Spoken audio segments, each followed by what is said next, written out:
우리 다 같이 한 목소리로 읽도록 하겠습니다. 로마서 5장 3절에서 5절.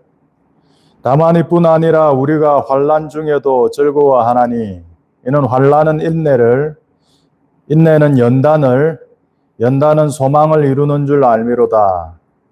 소망이 우리를 부끄럽게 하지 아니함은 우리에게 주신 성령으로 말미암아 하나님의 사랑이 우리 마음에 부은 바 됨이니.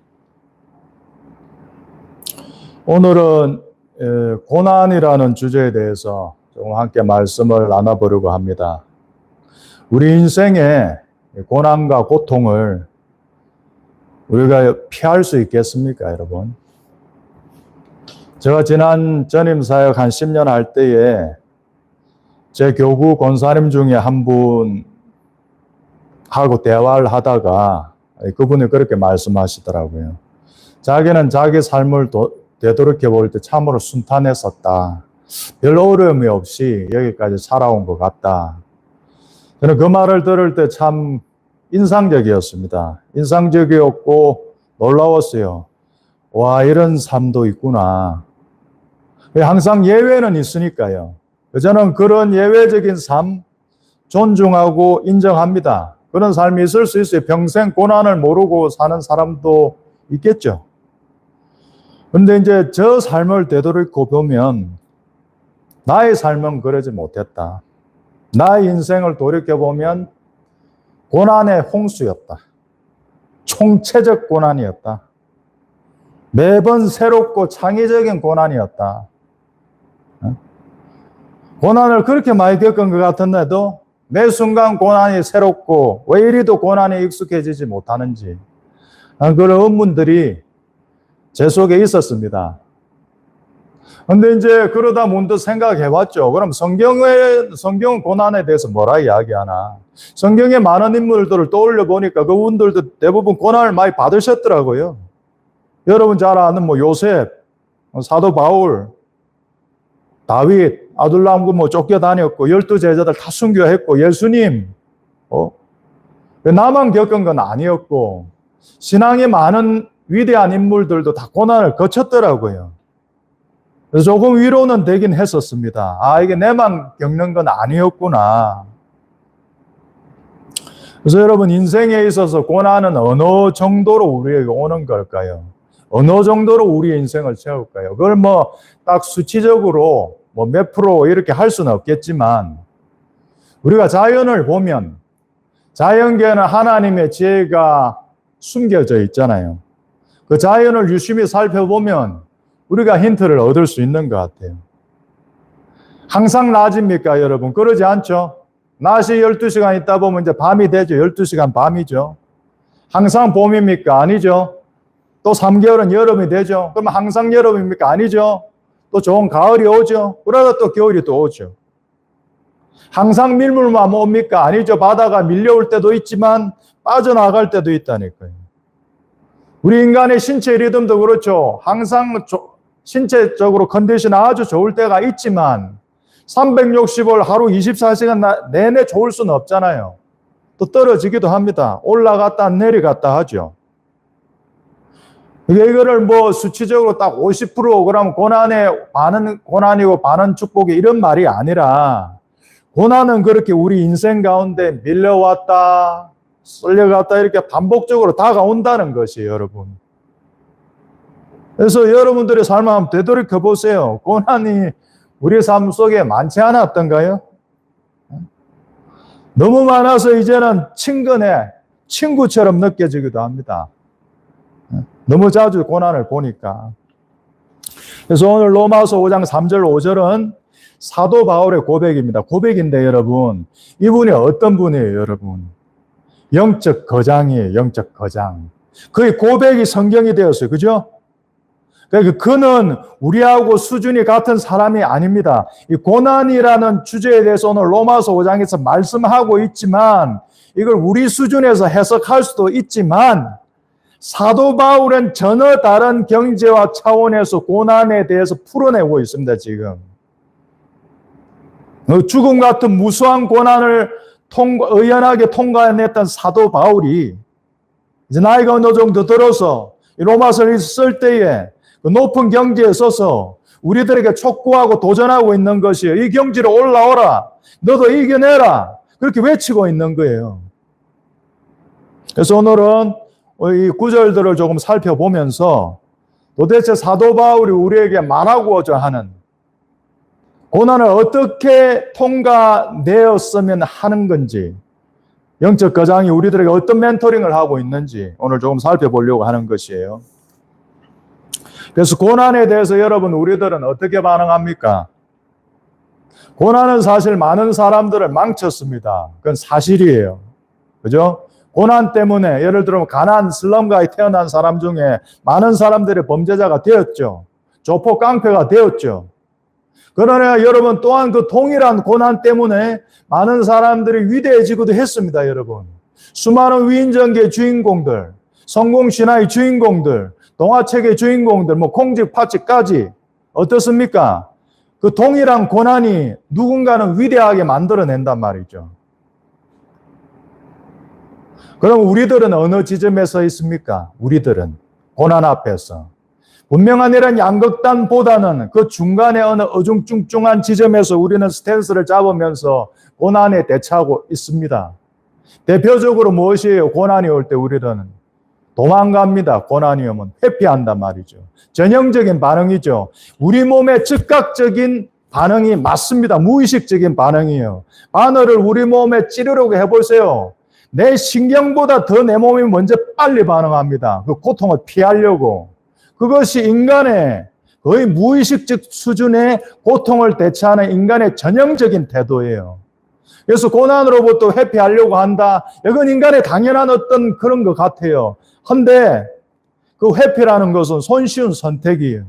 가장 값싼 비용으로 고통을 모면하는 법입니다. 즉각적인 효과를 내지요. 유혹이 돼요. 그래서 일단 회피하면 일단 편하잖아요. 고통을 피해버리면 되니까.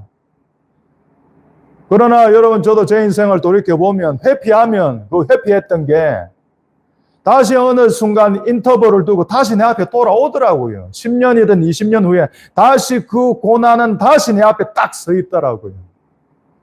그래서 뭡니까 여러분? 그냥 그때 받아내는 것이 지혜다. 고난은 그때 왔을 때 그냥 그때 받아내는 그것이 내 인생을 가장 잘 아끼는 길이다. 그래서 고난을 회피하면 후유증이 큽니다, 여러분. 도망갔다는 그 자책감, 후회, 회한, 자괴감, 실패의식, 자신에 대한 모멸감, 이런 게 평생 자기를 쫓아다녀요, 여러분. 대표적으로 누가 있어요? 베드로. 예수님을 3번 배반하고 도망갔잖아요. 자기 살리고 도망갔잖아요. 평생 그 마음에 자괴감 있었을 거예요. 베드로의 마음속에. 아, 내가 우리 스승을 배신했지. 내가 그 고통 앞에 나 도망갔지. 평상시 때 얼마나 센 척, 얼마나 터프가인 척 허세 부리며 살았습니까, 베드로가. 그러나 정작 자기 목숨이 위협받는 그 순간에 회피하고 도망가기 급급했다. 그 거대한 사람이 요종의 말 한마디 앞에서. 그러면 그 베드로가 유의 삶이 어땠겠어요? 이제 보상적 행동에 매달리게 되겠죠. 인생의 자원들을 그러한 자괴감 없이 하는 보상적 행동에 매달려서 써버린다면, 여러분, 이런 삶은 병든 삶이고 순수하지 않은 것이고 인생을 허비하는 것이 되는 것이에요. 보상적 행동도 결국 도피입니다, 여러분. 아버지가 아들을 어릴 때 잘 못 됐어요. 관심도 안 주고 아동폭력도 하고 했어요. 근데 아버지 아들이 다 늙었어. 이제 아들이 결혼해서 자식을 낳았네요. 그러니까 아버지가 자기 아들한테 못 해준 걸 자기 손자, 손녀한테 해주는 거예요. 그게 다 보상적 행동이죠. 너무 잘해도 주다 보니까 손자, 손녀들이 버릇이 더 없어지는 거예요. 이런 것들이 다 너무 비정상적인 것들이, 순수하지 않은 것들이라. 그래서 그렇게 고난에 왔을 때 도피하면, 조금 고난의 맛 조금 보고 어려우니까 도피하면 어떻게 됩니까? 그렇게 인생을 채워나가면 나중에 어른이 됐을 때 어떻게 돼요? 허세에 가득 찬 인간이 되는 거예요.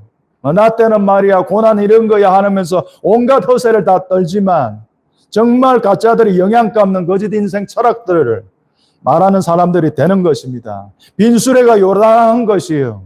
진짜 고난을 통과한 자들은 말이 없습니다. 그들은 서로가 서로를 알아보게 될 거예요. 그래서 우리들은 고난이 왔을 때 도피하려는 그 천연적인 태도를 갖고 있다. 그 다음에 고난이 왔을 때 우리들은 또 탓을 합니다. 누군가 탓을 해요. 이 고통의 원인이 나 때문이라 아니라 부모 탓이다, 가족 탓이다, 환경 탓이다, 나라 탓이다, 하나님 탓이다라고 탓을 한단 말입니다.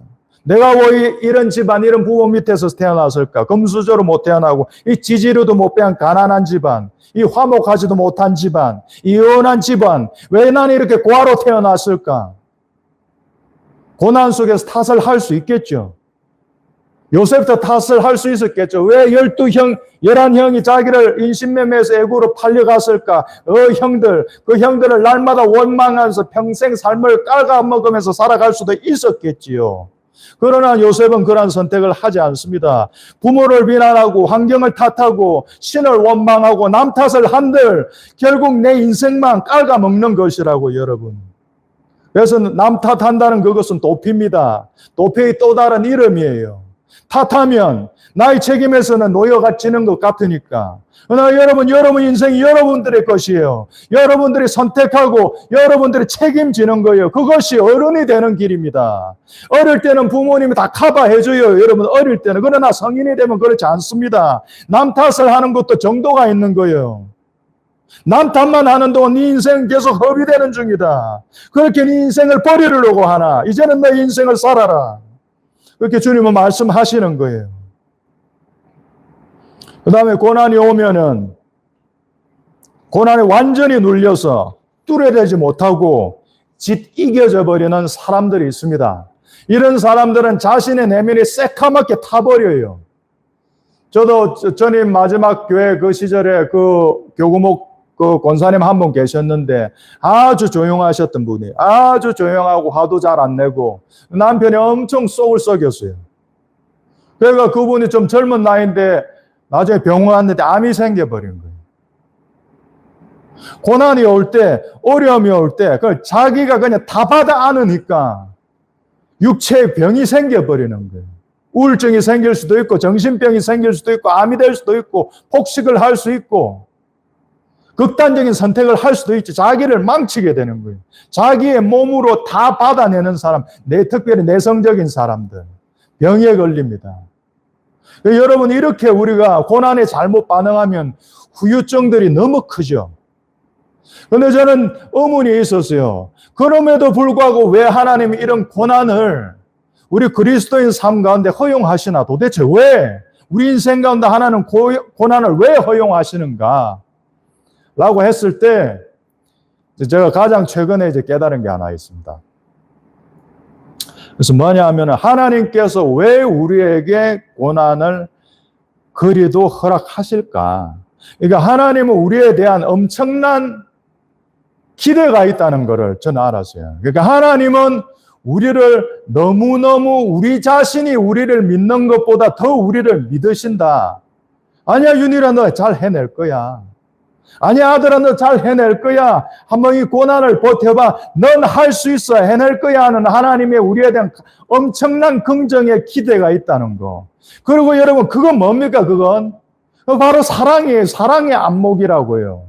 그것이 어미의 눈이죠. 어머니의 눈이죠. 범죄자라도 어미에게는 귀한 아들인 거예요. 전과십범이라도 우리 아들 하며 두둔하면서 끝까지 우리 아들 잘 될 거라고 기대를 놓지 않는 그것이 엄마의 사랑이라고요. 하나님의 사랑도 이와 비슷한 것 같아요. 하나님 우리를 너무 긍정하세요. 우리는 우리를 긍정 못해요. 우리는 우리가 못마땅스러워요. 그런데 하나님은 우리를 너무 믿어요. 아니 아들아, 딸아, 넌 할 수 있어.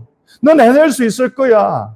넌 이걸 통해서 보화처럼 보석처럼 거듭날 거야. 라고 우리에게 그 잘못된 위험성을 안고서라도 우리에게 그 인생의 고난의 경험을 우리에게 열어주신다는 거예요. 그래서 하나님 우리에 대한 엄청난 긍정적인 기대를 가지고 있다. 자, 그러면 여러분 우리는 그 고난을 이제 어떻게 소화해야 할까요? 그 부분에 대해서 오늘 영적 거장인 사도 바울은 뭐라고 이야기하고 있어요, 여러분? 로마서 5장 3절 보겠습니다. 로마서 5장 3절에 다만 이뿐 아니라 우리가 환난 중에도 즐거워한다. 여러분, 이게 사도 바울의 수준이에요.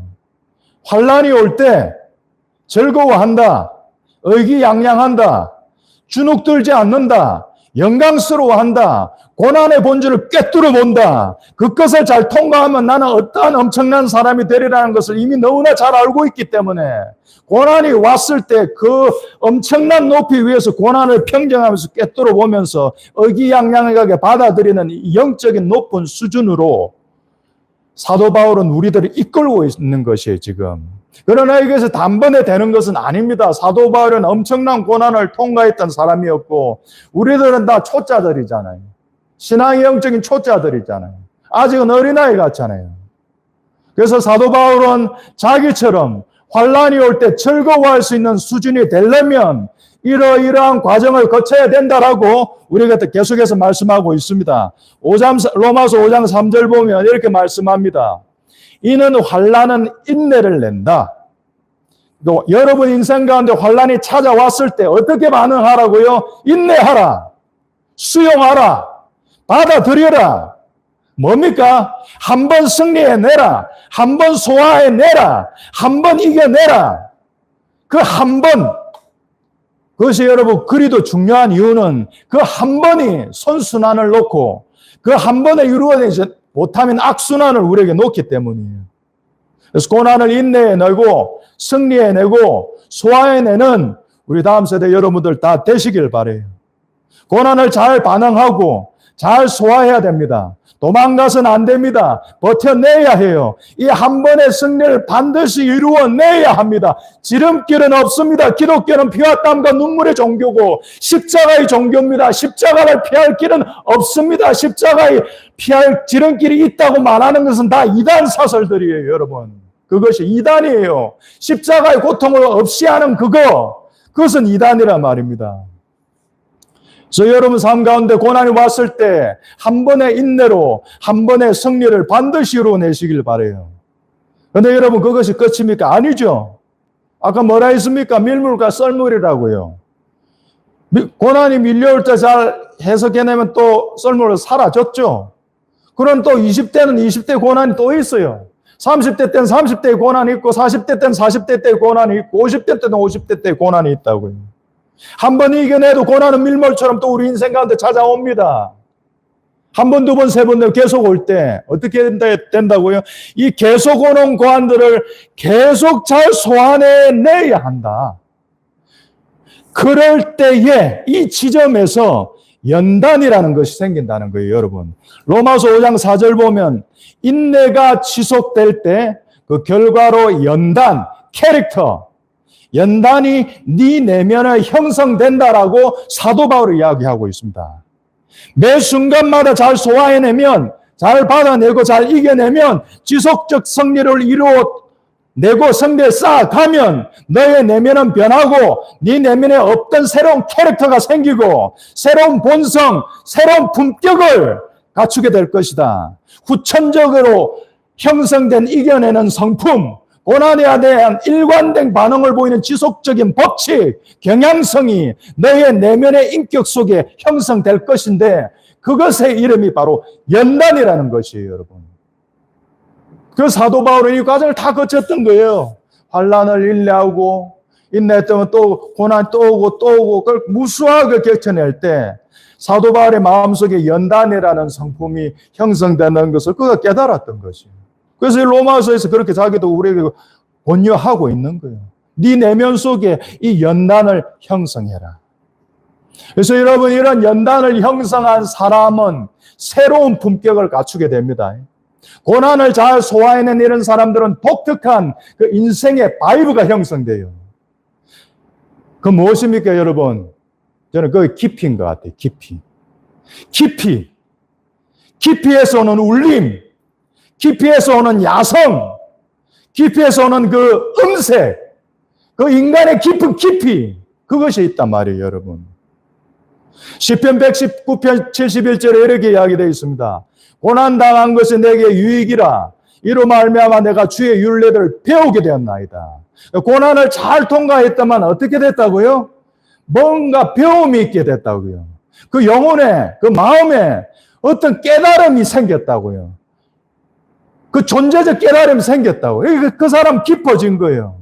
마치 절보기에서 자란 바이올린처럼 그런 절보기에서 자란 나무라 바이올린의 재료가 되잖아요. 그런 고통을 겪은 나무로 바이올린 만들면 그 음색이 어떻습니까?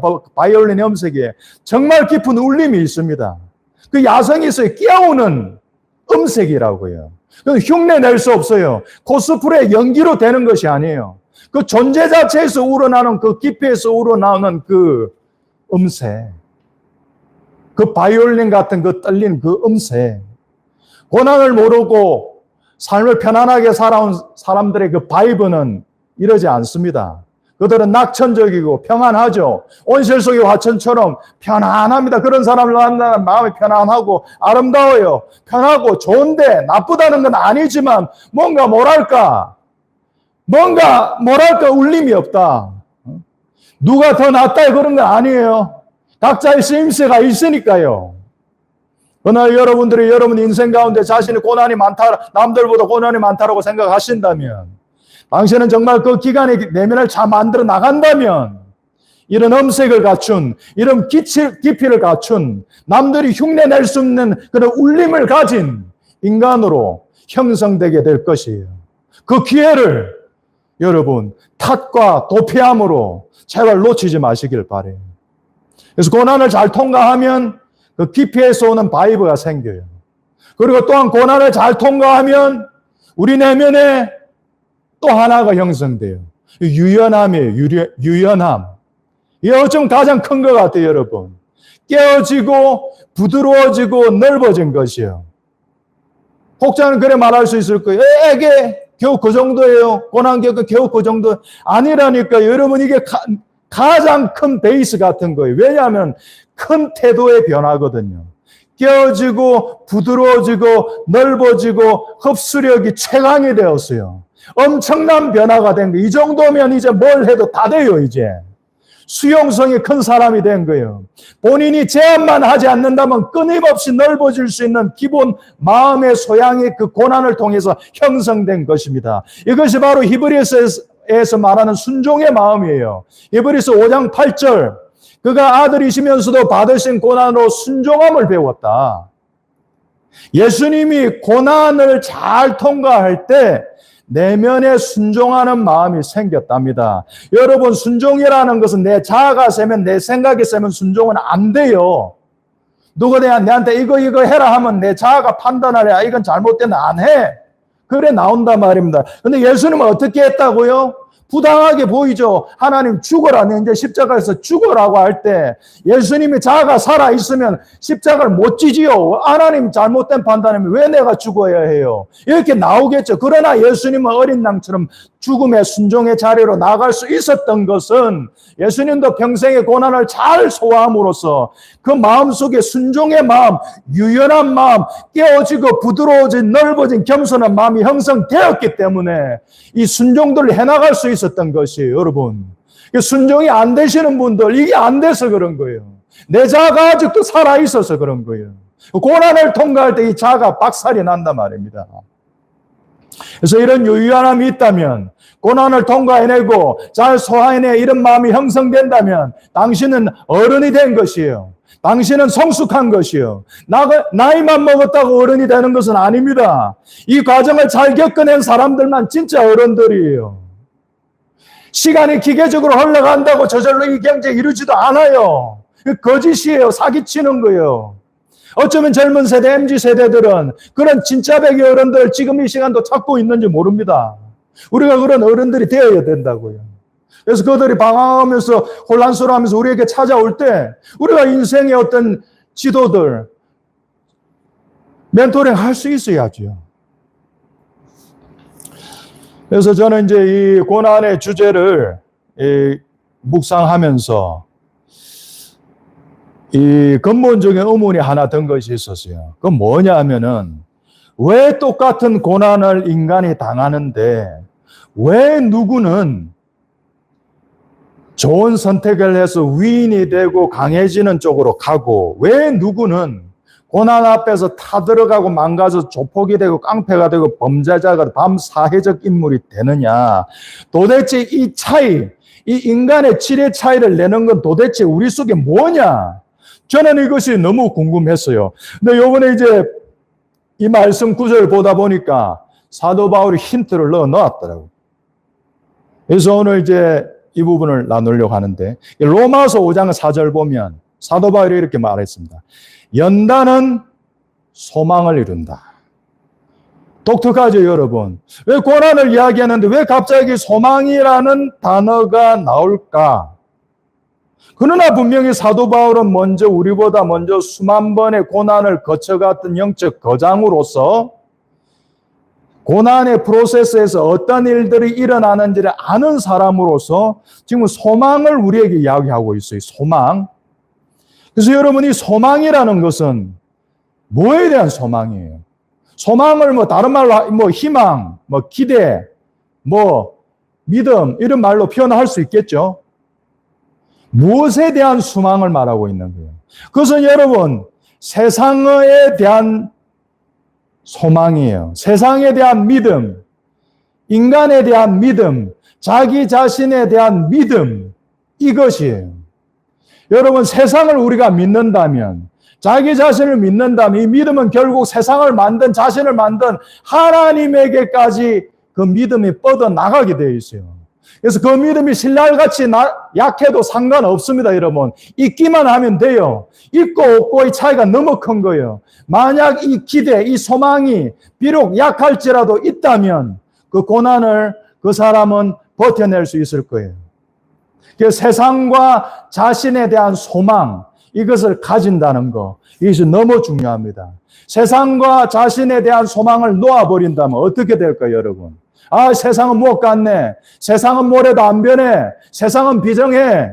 내 자신은 못 갔네. 벌레같이 보여, 나는. 나는 뭘 해도 안 돼. 나는 안 변해. 그렇게 믿는다면, 그렇게 믿기로 결정한다면, 그 사람은 어떤 선택을 하며 삶을 살아가게 될까요, 여러분? 자신과 인간과 세상에 대해 냉소하겠죠. 삐딱하겠죠. 꼬이겠죠. 해도 안 되는데 해봐도 이 세상 안 변해. 네 하나 한다고 부패부절이 안 변해. 뭘 해도 너는 안 변해. 그것을 믿으니까 여러분, 변화하려고 하는 어떤 시도, 그런 시도 자체를 냉소하고 거절할 것이요. 자신과 세상을 바꾸기 위한 어떤 노력도 안 할 것입니다. 자기 파괴적이 되겠지요. 자기를 파괴하고 세상을 파괴하겠죠. 그리고 자기 신념이 봤다고 이 거짓된 복음, 블랙 가스펠을 퍼뜨리게 되겠지요. 결국 최악의 경우 이런 사람들은 어떻게 됩니까? 결국 반사회적 인물, 범죄자가 되는 거예요. 전과자가 되는 거예요. 여러분, 이것이 소망의 힘입니다. 우리가 소망을 저버리면 인간은 귀신이 돼요. 괴물이 된다고요. 마치 귀멸의 칼날, 우리 MZ세대들이 좋아하는 그 일본 애니메이션, 귀멸의 칼날에 나오는 그 기부츠지 무산, 오니들처럼 말입니다. 그들은 그렇게 외치죠. 세상이 썩었으니 너는 오니가 되라. 우리같이 세상을 뒤집어 엎자. 세상은 네가 노력한다고 안 변해. 절대 안 변해. 인간은 썩었어. 그러니까 우리가 도깨비가 되죠. 괴물이 돼서 세상을 망치자고 그 검은 복음을 전파하는 전파자들이 될 때에, 그러나 신랄 같은 희망을 부여잡았던 사람들, 대표적으로 탄지로 이런 사람들은 그 친구는 귀살대가 되죠. 정의의 편에 서고 세상을 바꾸는 쪽에 선단 말입니다, 여러분. 이것이 소망의 힘이에요. 그래서 고난 앞에서 누구는 범죄자가 되고 고난 앞에서 누구는 위대한 사람이 되는 그 차이는, 내가 세상을 믿는가, 세상을 향한 마지막 기대를 저버리지 않는가, 내 자신을 향한 마지막 기대, 신에 대한 마지막 기대를 저버리지 않는가, 그렇다면 그 사람은 그 고난을 뚫어낼 마음의 기본적인 베이스가 형성되어 있는 거예요. 그래서 저는 이제 미야자키 하야오라는 분이 있습니다. 일본 지브리 스튜디오 애니메이션 감독인데 제가 거의 8, 90대 됐습니다. 제가 이분의 만화 영화를 거의 다 봤는데, 제가 이분의 만화 영화를 다 보면서 제가 느낀 바는, 그 나이에도 불구하고 세상에다 온갖 들어온 것들 다 봤을 건데, 그럼에도 이분의 영화 만화 속에는 세상에 대한 소망을 완전히 여전히 깔고 가더라고. 그렇게 평생을 통해 세상의 어둠을 많이 겪었을 에도 불구하고 여전히 그 애니메이션을 통해 일관되게 보여주는 철학이 있단 말이에요. 그것은 세상에 대한 기대, 인간에 대한 기대예요. 놀랍죠, 여러분? 종교인도 아닌데. 여러분, 인간에게서 흉폭한 인간이 나오죠. 인간에게서 히틀러 같은 독재자가 나오죠. 인간에게서 사이코패스 연쇄살인범 나오죠. 근데 여러분, 그 인간에게서 성인도 나온다고요. 그 인간에게서 거룩한 자들도 나온다고요. 그게 어디에 두실래요, 여러분 믿음을? 인간들, 쓰레기 같은 인간들밖에 안 나와. 거기에 여러분 믿음을 두실래요? 아니면 미야자키 하야오처럼, 오늘 사도 바울처럼, 인간에게서, 그래, 범죄자들도 나오지만, 인간에게서 성인들도 나온다. 그쪽에 서실래요? 그거에 따라서 인생의 결이 달라진다는 것을 요번에 이제 새롭게 저도 보게 된 것이, 이래서 소망이 그렇게 중요하구나. 소망을 가지고 그 고난을 잘 통과해내면 그 결과 여러분 소망이 더 생겨요. 선순환이죠. 이겨내는 자들의 마음속에는 뭔가 세상이 꺾지 못하는 소망 같은 것이 생겨요. 믿음 같은 것이 생겨요. 이 독특한 아름다움, 탁월한 존경심을 갖게 하는 영적 경지예요. 이 안목이 있으면 현실을 넘어섭니다. 현실을 호령하고 현실에 휘둘리지 않습니다. 이렇게 생긴 소망은 힘이 있어요.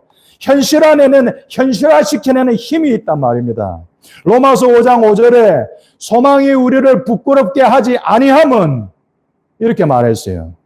이렇게 형성된 이 값진 소망은 우리를 부끄럽게 하지 않는다는 뭡니까? 이루어진다는 거예요, 여러분. 고난을 잘 소화해내면서 여러분 내면 깊이에서 흔들리지 않게 형성된 그 소망 있죠. 그거는 여러분 인생 가운데 반드시 이루어집니다. 그렇게 주님께서 로마서 5장 5절에 약속하시는 거예요. 그뿐만 아니라 이 고난의 기간 잘 소화해낸 여러분들에게는 주의 사랑을 깨닫게 되는 것, 그 특별한 시즌이 된다는 것이에요. 고난의 기간은 하나님의 특별한 사랑이 여러분들에게 부어지는 기간이 되는 것입니다. 그래서 당신은 그 고난의 기간, 아주 스페셜한 기간이 되는 거예요. 로마서 5장 5절에 하나님의 사랑이 우리 마음에 부은 바 되는 그런 시기가 되는 거예요. 그래서 말씀을 여러분 마치도록 하겠습니다. 우리 젊은이들, 특별히 MZ세대들이요. 여러분들의 삶의 자리가 지금 고난 중에 있습니까? 고통 가운데 있어요? 탓하고 싶죠? 도망가고 싶지요? 아니면 그냥 받아 안으라고 내 마음에 싸그리 타들어가고 있습니까, 여러분? 그 고통의 끝점에서 괴물이 된다면 나의 고통의 경험은 헛된 것이 될 것, 쓰라린 것이 될 것이에요. 고통을 잘 통과하고 아름답게 바라보고 당신의 인생을 해석하고 받아들인다면 당신은 영적 거장이 될 것입니다. 인생의 영적 거장이 될 것이에요. 사도 바울처럼. 고난 중에 있습니까, 여러분? 고통은 치료제예요. 성숙하고 어른이 되고 거장이 될 기회가 다시 온 것이에요. 신앙의 거인들처럼 사도 바울처럼 말하고 행동하고 영광스럽게 받아들여라. 이런 태도를 이루어내라고 사도 바울은 오늘 이 로마서 5장을 통해서 우리들에게 촉구하고 있는 것입니다. 우리 이 시간 주신 말씀 가지고 우리 나의 믿음 주께 있네 찬양하면서 고난 가운데 있는 청년들을 위해서 기도하고 고난 가운데 있는 형제와 나라들을 위해서 기도하는 시간을 잠시 갖도록 하겠습니다.